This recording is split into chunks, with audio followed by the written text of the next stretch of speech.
Congress keeps stonewalling President Trump's wall, and a federal judge just blocked his executive order concerning sanctuary cities. So what is next? Some states are taking immigration into their own hands. Many are. In Texas, the legislature just passed a bill allowing state government to impose big fines, even jail time, on local officials who ignore federal immigration laws.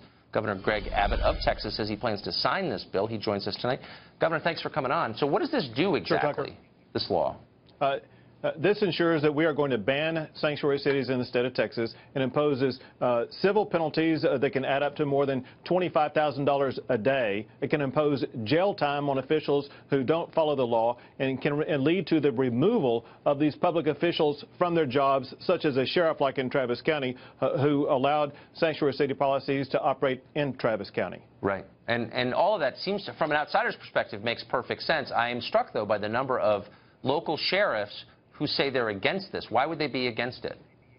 Well, as you might imagine, a sheriff probably doesn't want to wind up in jail, which would be one reason why they would be against it. But second, if you look at the sheriffs who have come out against it, they are sheriffs in counties that are Democrat in nature.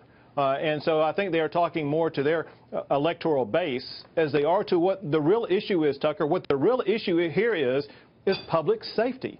People need to realize the first role of government is to keep our people safe, and that means removing from the streets those who pose a danger, and that includes making sure that if the federal government wants someone detained, the state should cooperate in detaining that person.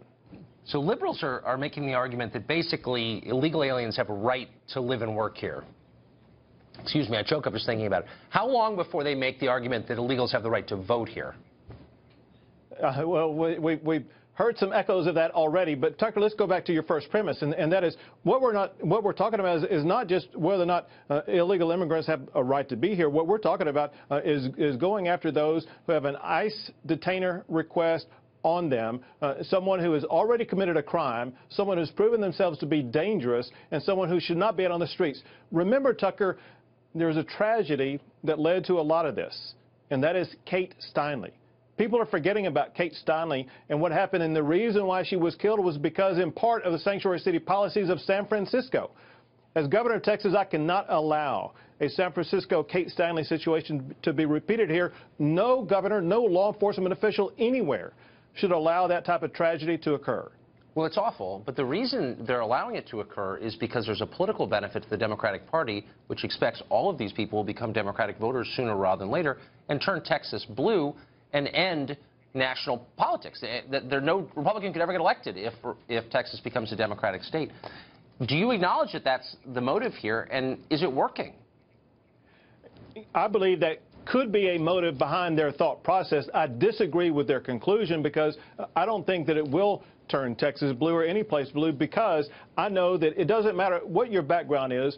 What every voter is concerned about is their safety. And any type of act by any official, Republican or Democrat, that promotes lack of safety is going to lose their office.